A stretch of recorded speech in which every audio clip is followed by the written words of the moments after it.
Welcome to another episode of The Latest with Maya. Today, I am very excited to be having a conversation with comedians, writers, actors, podcasters, and my unofficial LA uncles, the Sklar Brothers.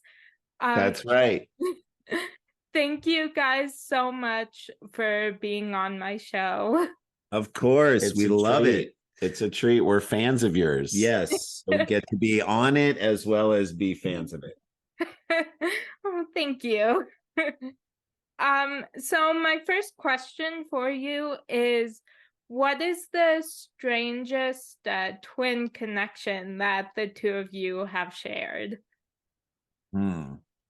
What is the strangest twin connection? Well, it's always strange whenever we show up somewhere if we haven't been because we don't live together. I guess we should say that we don't have a house worth all our families in one house. although we did meet these twins that we were working with on this one thing, and they dressed alike, talked alike, ordered the exact same food at craft services, walked together with the same steps, and we're like, what do you guys, what's your dream? And they're like, we want to own a $25 million mansion in Bel Air. We're like, okay, and they want to marry twins and both live there in the mansion together. I was like, that's insane. I don't even understand that. I was like, so sometimes Jay and I will show up at the same place and we're wearing, so juxtapose that with Jay and I'll be wearing, if we're both wearing blue short sleeve button down shirts, we get so mad at each other. We're like, you got to go home. You got to change it. That's us versus these guys who are like, we want to live together. We want to marry twins. We want to eat the same food, walk at the same time, talk at the same time. Jay and I are like, if we're even in remotely, they could be two different shades of blue. And I'm like, you got to go home. Yeah. Isn't that crazy? Yeah. So where do you find inspiration for your comedy? It's a great question. Great question. Great question. I mean, I think it comes out of our lives, of things that are happening to either one of us, because, we're a comedy team. There aren't a lot of comedy teams out there. So, one of us will bring something that's happened in each of our individual lives. Like if something happened in my life, I'll bring it out and say, this weird thing happened to me with my kids and my family out in the streets. And I'll share that with Randy. And I'm like, there's something funny in this. I think there is something, it's funny because recently Randy was talking about to someone else, I have to make sure my kids, I not only do I have to make sure they do their homework, but I got to make sure my daughter has plans on the weekend. I got to know, I got to check in on her social plans so that her mental health is in a good place. That's just as important as making sure she did her math and her science and all that stuff. That's the truth. And then we're like, that's funny. That's kind of funny. Imagine if all the energy as parents, we come in and harp on homework. Did you do your math? I noticed there's a quiz on Friday. I'm looking at, because we're also, by the way, getting email notifications now that this assignment is a day late. It hasn't been turned in. And I'm like, through Canvas or some program online. And I'm like, oh my God, I know too much about this person's life. I'm too involved. And now I have to go into the room and be like, why is this not turned in? But do you know about the parties going on this weekend? So we're like, what if you turn that energy that you would put into homework into someone's social life? Do you know about the parties? I know I'm following 3 kids at your high school on Instagram. You better be in 3 Instagram. There's a secret party down by the river. If you don't go, I'm going to show up. You're grounded. No, I'm going to show up and embarrass you. I'm going to tell them that you didn't know about this party. So it's parents doing that. So again, it was born out of this very truthful thing of me being like, I can't believe I have to I have to be like a social director for my child to make sure she's doing things that keep her happy and healthy. And then I also have to be that way with the homework. And so I don't know that. So that's funny. So that's one example of how something happens in our lives and we try and turn it into, a bit. Yeah. Oh, cool. Yeah. So is there anything that is off limits as far as source material? That's a great question. That's such a good question. I don't know. I don't think anything's necessarily off limits. I think if we go too far with something for either one of us, we will say, I don't feel comfortable doing that. Or truthfully, I wouldn't say this is off limits for us because we definitely dance around it in certain areas, but I think it's not worth our time to go far into political stuff because it is so polarizing. It's impossible. Like the truth, unless that's exactly what you do as a comic, it's not worth it. Like if 5 minutes of your hour-long set is about politics, you could turn off half the audience by just doing the jokes you want to do. And they might be great jokes and it might be really funny, but half the audience is like, I don't like you. And you're like, was that 5 minutes worth it, given the fact that the other 55 minutes in our set has nothing to do with politics? And so for us, we're like, it's not off limits, but our attitude is, why go there? Why for us? I can see why other people would, because their audience either knows that that's what they do, expects that out of them, is all politically aligned with them. But for us, we have fans from everything, sports fans, people who've like watched us, through our sports shows, people who've watched us in the movie Wild Hogs, people who've watched us in all kinds of things. So while we may be liberal people, left-leaning people, we might have people who are lean to the right, who are still fans of our comedy because they like our material about families, about being parents and stuff. And so you kind of just, while we may disagree with them, I absolutely don't want to make them uncomfortable in our show it's not worth it for that. Yeah. So who do you consider to be the gold standard for comedy? So growing up, we were like huge fans of David Letterman and his show. Huge. Gary Shandling. I mean, that guy was, may he rest in peace, was an unbelievable, amazing comedian, stand-up comedian. He created 2 brilliant TV shows. It's the Gary Shandling Show, which was hilarious. I highly recommend you go back and find episodes on YouTube and whatnot. And then Larry Sanders, which was a spoof on a talk show, kind of a behind the scenes of a late night talk show where they would show parts of the talk show as if it was a real talk show. It was amazing show. That's great. And I mean, Tina Fey, I think, is like a gold standard person who's just created so much stuff and on such the highest level. Will Ferrell and Adam McKay, who's now directs a bunch of Oscar worthy winning dramatic movies and whatnot. He is also just like an incredible. It's so funny because comedy can come from so many different sources. For new people, I think Tim Robinson is someone who's like the gold standard. I think you should leave. We're very happy to give it up to people who just do amazing things. I think David Spade is just one of the greatest and funniest people. You spend time hanging out with him, and we've been lucky enough to. You just like hanging out with him, and he just tells you a story that is, he was telling us a story about how he was at a party up in the Hollywood Hills and someone had all the guy who's an owner of the place had all these exotic pets, like crazy lizards and snakes and stuff like that. But they were illegal, I guess. Like he wasn't supposed to have them. And then the cops showed up at the party. And he was like, I'm holding these lizards. I'm like, we got to flush them down the toilet. We got to get rid of them. Like they're drugs or alcohol at a high school party. Like, get rid of it. Flush it down the toilet. Flush the lizard down the toilet. That little story that he told was making us laugh so hard. And we're like, do you do that on stage? He's like, no, this is the first time I've ever said it. We're like, it's a fully formed bit. You're thinking in fully formed bit. So he's just brilliant. I mean, he's just so good. So, it's funny. We find those inspirational. I mean, I think Chappelle is like gold standard, like top shelf. Cool. So of all that you have accomplished so far, is there something that you are most proud of? Yeah, that's a great question too. What do you think it would be? I mean, I loved our show Cheap Seats, which was on ESPN Classic. The other night, I just sat back and watched on YouTube like just a full episode. I watched it from beginning to end. And we did that when we were younger. I mean, we did it like 20 years ago. And it still holds up. I'm so proud of that and what we did there. What about you? In the shadows. Yeah, I think, God, that's such a good question. I mean, I like the reboot of that show that we did, the Nosebleeds. I thought it was interesting because it was a more challenging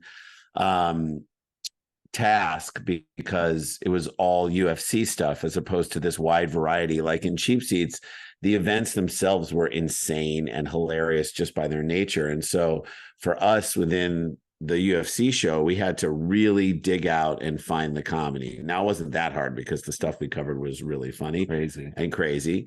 But I was really proud of how far we had come from the first time. And I would add one more thing. We did What We Do in the Shadows this like last season 4, and I love what we did in that show. And I thought I was really proud of that. Like super excited for comedy fans to see that when it hit the air.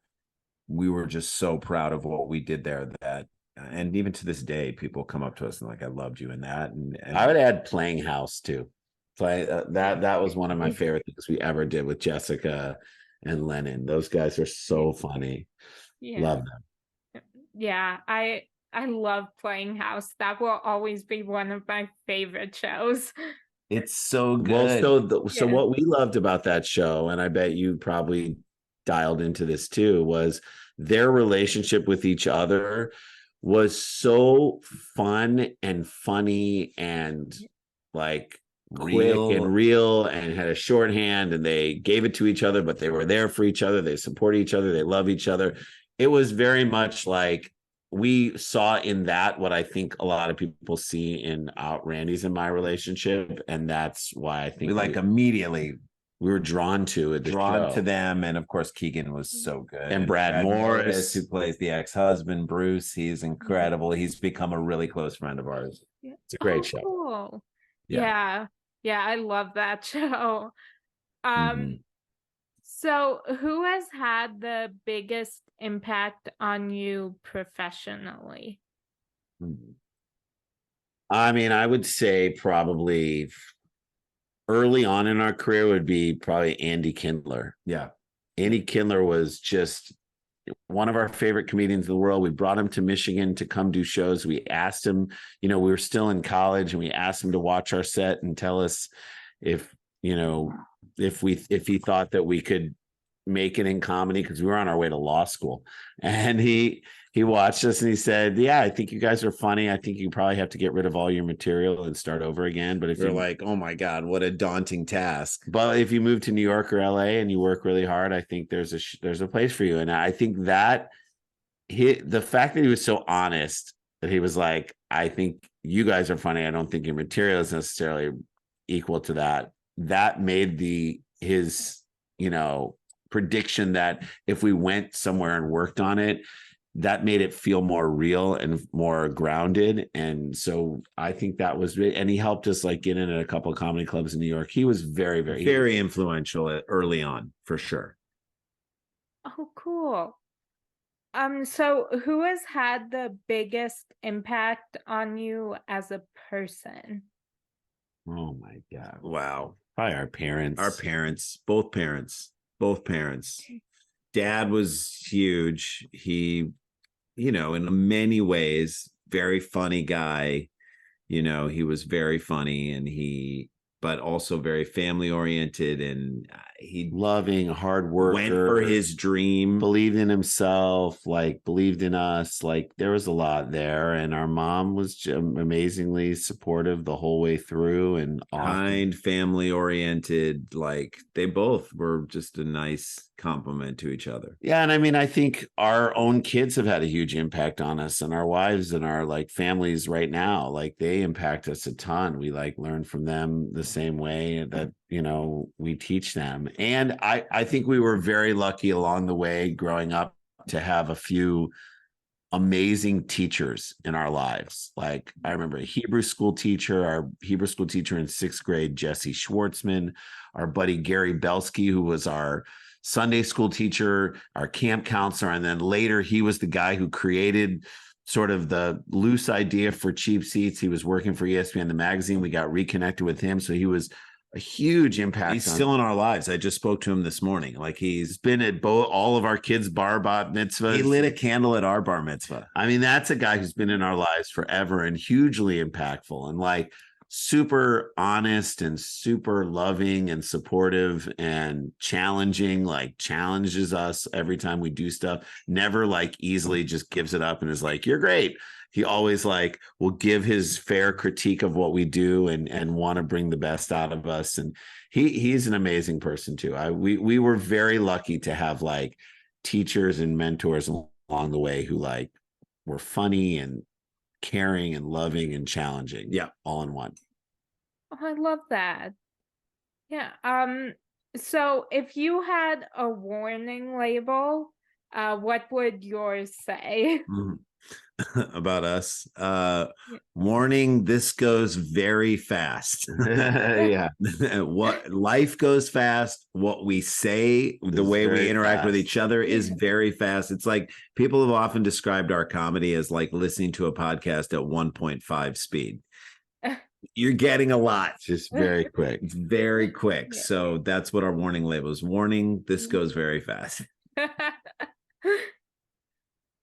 So how do you keep yourself motivated to create even on days when you aren't fully feeling it? That's a phenomenal question. Thank you. So you can't force it. I don't think you can force creativity. That's just what people, it comes to you in certain moments. Like there are times in our lives, in our comedy career, just from a stand-up perspective, where we will say to ourselves, man, we got to write some new bits. We've been doing these bits for too long and we're due for another. We got to come up with a bit, but you can't force the bit to happen. You just have to be patient and wait for it to come to you. So you can't have expectations. You have to work every day and give yourself the opportunity to come up with something creative and special. But don't get mad at yourself if you don't. So it's good to have things that you work on that allow you to goose that creativity a little bit. Like we do a weekly podcast about sports called View from the Cheap Seats. That is our look at the week in sports. And when I say the week in sports, I also mean the WEAK, the WEEK and the WEAK in sports. Working on that and putting together an outline and booking a guest and all these are all things that we, have to do to get ready. And you make those creative choices. And you have to think about your life with, respect to sports. And so it's like forcing us to be creative in that way. So and there might be days where we're like, God, we're just nothing's coming to us today. But then that night we have a set of stand-up comedy and you learn something every time you step on stage, even if it's a 15-minute set at the Comedy Store or somewhere else in Los Angeles. We say to ourselves, can we get better at this bit, this chunk right here? Can we write a new joke? And are we interacting with this the best? And that is another way. So I guess the long answer and the short version of what we just said is give yourself lots of different opportunities to feel that creativity, whether it be working on a podcast, whether it be writing a script or trying to come up with a web series or something. And if you don't come up with the thing that is the thing, that doesn't mean that you haven't worked. Like someone once told us about acting, like, we consider when you book a job and you get on a TV show like Mighty Med, or if you're lucky enough, like we did, and have a long run of a bunch of episodes, or Cheap Seats, or What We Do in the Shadows, where we did a bunch of episodes, for every one of those, there's 10 times where you audition for something and you don't get the part.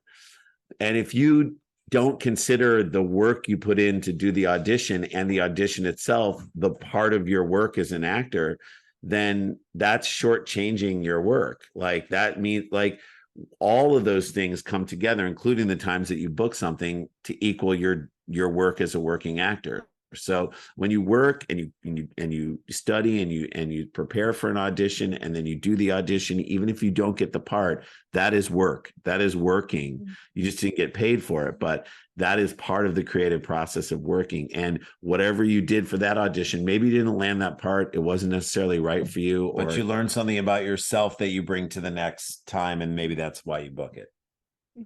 Yeah. So what is something people are always surprised to learn about you? These are great questions. Thank you. Very good. You thought about these. These are really good. Yeah. What is something that people are always surprised to learn about us? Go ahead. I think people are surprised to learn that when we are watching our own sports teams, are so toxically negative that it's really hard to be around us. Because in general, we're really positive people. I think we have to be like, I don't know. I don't like the terms positive or negative. I think in general, we take an optimistic approach to our lives. We have to. If we're going to be in this business that we're in that is filled with so much rejection, and if we're going to choose to continue to push forward and walk through it, you have to have an almost unhealthy optimism about your own future and potential. That's like the only way you can survive, or else you'd be devastated by every loss. You'd stack them up next to the wins, which are fewer and farther between, and say, well, why am I doing this? And you would become a pessimist. But I think what happens is all of our pessimism gets like pushed into like our rooting for the teams that we love the most. Because if you're yelling at a TV, it's like, oh my, you're not like yelling at your kids. You're not getting super depressed about your career. You're just pushing it into this safe little thing. Although for people who don't realize that that's our outlet, they'll sit with us and be like, you guys, I can't believe this is you guys. This is so weird. So that is that's one. And I think people like right now, I can't decide who I hate more, Adolf Hitler or my fantasy football team. It's close. This team sucks. Yeah, that's right. Okay. Yeah. So what small things bring you joy on a daily basis? Great question. Again, I'm giving you A+ on all these questions, Maya. Thank you. I think I have two little dogs. I have I kept on bringing one up in this. You saw him in the shot there, Ziggy and Ponyo, and those guys when they just jump up and they're like watching TV or something, and they just sit on you or lay down on you or come close to you and want to be near you, that is like true joy and true love. That's like incredible and needed at all times. I think a great, perfectly made cup of coffee in the morning that gets you going, cleans you out, gets you happy, moves you out. That's like a treat that we give ourselves. And then, of course, no matter where it is, if it's your kids, your wife, if you're out at a coffee shop, if you're around other people, your friends, or on stage, just getting one person to laugh, it's my favorite thing in the world. It doesn't even have to be like for work. It just is on stage. Those are like the little things that I absolutely love. And potato chips. I love everything. I love like I've been doing a lot of walking lately, and it's walking, hiking. I mean, I live in a sort of hilly part of LA, and so like, to sweat and exercise. And I've been trying to take walks with my wife in the morning before she works and I work. And it's like in our day, that is like the time that because our phones don't work in that area in some of the walk. And it's like, that is where you get the most time where you can actually have a real conversation and talk for a little bit. And then also you feel like you're doing something good for your body because you're exercising, and then that gives you the license to then eat a full bag of potato chips. So if you had a reality TV show about your life, what would your theme song be? Theme song. Oh my God. Theme song about our lives. It's like, how did these guys stay in this career so long? We don't know who they are, but we kind of recognize them. We love them when we understand what they do, but it takes a lot of time to figure that out. They could have just done the twin thing, but instead they made it harder. I love that. I love that. Thank you. Our TV show would not be called Double Trouble. It'd Be called To the Hard Way. Yeah, To the Hard Way or Trouble with the Double. Yeah. I like that. Okay, thank you. Yeah. So what is your most memorable moment from one of your stand-up shows? So I'll give one. So we had done the Conan O'Brien show in 1998 or 99. It was 80, 90, 99. 99. We did that for the first time in 1999. And we had a good set, decent set, but then we didn't do it again until 2011. Okay, so it was 2011 when we did it again, and we had a fine set. I didn't love it as much as the first time, but it was making us nervous because we had practiced this set. We'd run it a bunch of times. The first time we did Conan, the guy, we loved doing the Conan show. The guy who booked the show said, on a Wednesday, he said, we had a dropout. Do you guys want to do the show tomorrow night? We said, great. He's like, I'll follow you around to 3 sets tonight. You do the set. And if we decide on it, we'll lock it in and we'll go. It all happened so fast. We didn't have time to be nervous about it. The second time, it had been so many years. And then we got the set ready. We ran it for weeks, like 3 or 4 weeks. And then we got on the show and a couple of jokes didn't do as well as we thought they would. Or didn't do as well as they did in the ramp up to it.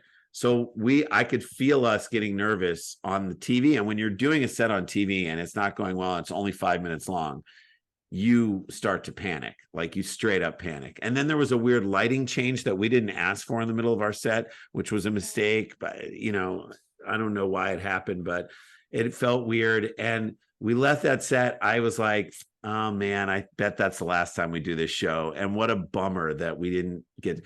So then we're doing a show at Flappers Comedy Club here in Burbank in LA. Not the biggest club in town, a great club. I love the people there. It's a great club for us to, I don't know, we always have good shows there. And we were doing a set and a British comedian, Stuart Goldsmith was in town and he was doing Conan. And the guy who books Conan, or who booked Conan, JP Buck, asked us if he could put Stuart on our show and to run his set because he was doing Conan the next night. I said, of course. So he puts Stuart on our show and does the set. And then another friend of ours, Alex Edelman, was there. And basically they all stayed with JP Buck and they watched our whole set. And that night, because we did a headlining set. And JP Buck said, I love these bits from your set. Would you guys want to come back and do Conan again? And I was just like, we were ecstatic. We were so excited to get to do it again. And so we picked a date. It was March, I want to say March 7th, 2020. Now let's see if you can remember what happened on March 9th, 2020. The world shut down. Yeah. So we were the last comics to appear on Conan in the old studio in front with the studio audience. And our mom was out. She got to sit in the audience. Our cousins came. They were in the audience. I just remember the whole day. We're backstage. We're running the set. I'm nervous. I'm really nervous because of what happened the last time. I know we love the material. I'm like, just take your time. This material is really funny. We're only doing 3 things. I feel really good about it. And before we got out there on the stage, they were about to introduce us, and Andy Richter, who we know, came over and was like, guys, I'm so excited you're here. This is so great. And he calmed us down and made us feel well. They introduced us. We come out, we do the set, we take our time. It goes better than any TV set, I think, that we had ever done up to that point. And we had so much fun. We felt so good as we were doing it. And then afterwards, Conan, he came over to us to thank us and say goodnight for the show. And he was like, I love the writing in what you guys just did. I loved your writing. And from him, he is like the greatest, one of the greatest writers. Simpsons, wrote on SNL, like one of the best writers of all time. He was known as a writer before he became a personality. And for him to say, I love the writing, I was like, that's the greatest stand-up moment that I can remember. So for me, it was not this past summer, but the summer before. We were in Montreal at the Montreal Comedy Festival, which is a huge, just for laughs, huge international comedy festival. Best comics from all over converge on Montreal, from Canada, from Australia, from just every country and United States and whatnot. And so we are performing. You do a bunch of different shows when you're there for like a weekend. For like 4 days you're there, or 3 days you're there, and you do maybe like 10 shows. It's amazing. And one of the shows you usually do is part of like a huge, what's called a gala show, usually in front of like 1,200, 1,500, 2,000 people. It's taped. They tape it for Canadian TV. It airs on Canadian TV, on their comedy channel, or maybe on their regular channel, on the regular networks and stuff. And so we did this one. So we were all set to do the one that we were going to do. And, we've had like mixed sets throughout the years on those things too, those TV sets. We get out there, it's in front of like 1,500 people, and people have been doing well. I mean, there've been good sets. We got out there and we just took our time. We had so much fun. We were dressed. We were wearing suits. Yeah. Wearing suits. Like, we were dressed nice. It was just cool. I loved it. I loved everything we did. I thought what we did was, I loved how we delivered it, and I loved how much fun we were having in the moment. I remember standing on that stage while we were getting like an applause break, huge theater in front of, 1,000+ people. And I just remember standing there going, I love this. I love this song. In my brain, I'm like, this is the best. This is the culmination of all these years of work. This is the best. Oh, I love that. Yeah. So I love inspiring and motivational quotes. And this week, my favorite quotation is by Kesha. And it's, you can be everything. You can be the infinite amount of things that people are. Is there a quotation that has inspired you lately? I mean, there's something we say. I don't mean to say that we are inspiring to ourselves, but there's something we say to people. And sometimes we just need to listen to what you say, because that can be somewhat inspiring. And I think the idea of don't wait, create. It's just a simple phrase. Don't wait, create. Like, don't wait for someone to call you and say, we have something for you. Because that's really been the story of our whole career, is just you just got to create your own chances, create your own opportunities. Go do your radio show, take a radio show and go do a podcast, then take that podcast and pitch it into something else. It's like, you have to hold the cards, and you can't wait for other people to do it. You have to do it yourself. And so, like, that's almost like a mantra. It's so simple. It's short. Don't wait, create. 3 words. Yeah. And so that is pretty inspiring. How about you? For me, I would say there was, I keep quoting this. I don't know where they were, but Joseph Heller and Kurt Vonnegut, 2 amazing authors, American authors. From Joseph Heller wrote Catch-22, and Kurt Vonnegut wrote Breakfast of Champions, and just amazing U.S. authors. Amazing. Who wrote about war, but wrote about it in a way that was like human. They were funny and interesting. And so they were at a party on, I forgot the name of the island, Shutter Island. Shutter Island. And they were at some big Shelter Island, big investment banker's house.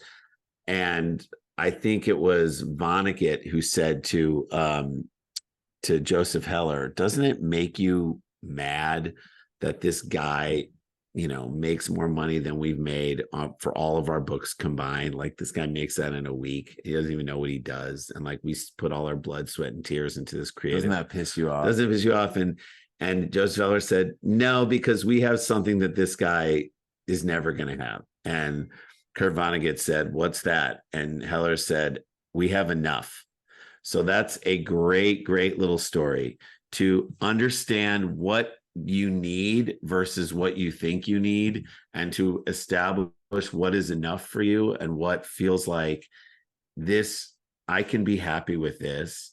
And my work isn't necessarily always to try and strive for more and more things and more things. Your work is to try to find a way to be happy and satisfied with what you have. I love that. Yeah, it's a great story. Yeah. Yeah, I love both of your Thank you. Thank you. yeah. Um well, it was so much fun talking with you guys, and I really appreciate you taking the time and joining me, and I hope you have a great day. Thank you. We love you. And can I tell you that since the first time we were interviewed by you, you have gotten so good at this. You are so good. I know Yeah, you. we can tell that you've How done many lots. interviews? How many have you done? 300? 300? What's your total now? Yeah. 300 at Seacrest Studios, and now I lost No. track. Yeah, whatever. And then yeah. Tons more, a bunch more. You've You done can it. tell you Yeah. it's so fun to talk to you, and Thank you're you. getting so great at this. It's awesome. Keep it up. Don't wait. Create. Don't Keep wait. it up. Keep going. Keep going. Thank you. Thank you. And that's a wrap on today's edition of The Latest with Maya.